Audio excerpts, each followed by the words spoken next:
Hello everyone, and welcome to another episode of Ben's Aquariums. I thought it would be a cool idea to go over Theodore's tank today and explain kind of where he's living and how it's set up.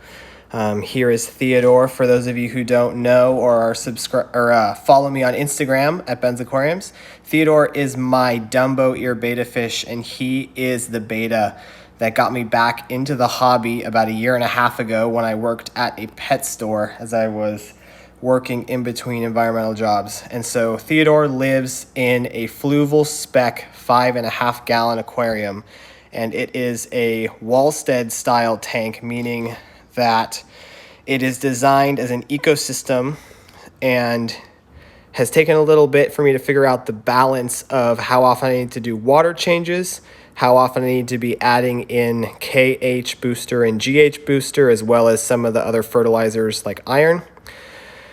But to start off, I guess this tank is, and I went way back to the very beginning with this. This is a dirted tank, and so I grabbed a bag of Miracle Grow potting soil from the grocery store and sifted out all the bark from it, and then put in about an inch worth of dirt into this aquarium, and then I capped it in some black sand. And I think that this is the absolute best way to go with a planted tank. Out of all three tanks that I have right now, this one grows the best plants. As you can see, it's an absolute jungle in here. And so it is dirt capped in sand, and then I have a whole bunch of different types of plants in here, and they're growing absolutely incredibly. I have to pull out tons of floating plants from here. This is some red root floaters. I have to pull out like at least once a week because it just completely blocks out the sunlight from the rest of the stuff down below. This is also a African water fern, Bulbitis. I think it's Hudolodii. I don't quite remember the second half of the name of it. But Theodore is not in here alone. He lives in here with a big colony of shrimp, Neocaridina shrimp. So here is one of the biggest females that I have in here, and she's currently buried. She's holding eggs at the moment, so she will release her babies probably in the next week, and there'll be tons of little tiny shrimp all over. But here's another shrimp in here. They like to congregate right down in this area most often. So this is where I like to feed everyone. Everyone in here gets fed some flake food and different pellets, and Theodore gets some bloodworms and brine shrimp. This is an overflow style aquarium, so water will flow over here into this sponge, and then it will flow down here and come back up. There's a power head in here that delivers water into the back of the tank back in there.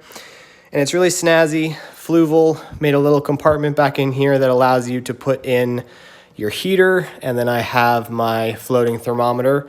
Betas like to be kept warm, so Theodore sits at 80 degrees. And if he's any colder than that, he's not as active. He's not as curious with his environment, so I like to keep him nice and warm. The tank is lit with a Fluval 3.0 nano light, and these are amazing lights from Fluval. They are Bluetooth, and so you can program the light spectrum and when they'd come on and turn off during the day from your phone. I just have a little folder here to help with glare. But yeah, so this is kind of an ecosystem style tank. I only do water changes on here like twice a month, once a month. I'm removing floating plants, like I said, almost all the time. Trimming back, gosh, I don't even remember what this is called. I think it's like Ludwigia? Rotala. It's Rotala. Come on, Ben, I can do this. I promise I'm a fish keeper. Rotala, whole bunch. It used to be growing all in the back, but this African water fern got so big. And then some of the botanicals that I've thrown in here are, I just ordered from Tannin Aquatics. It's a Dragia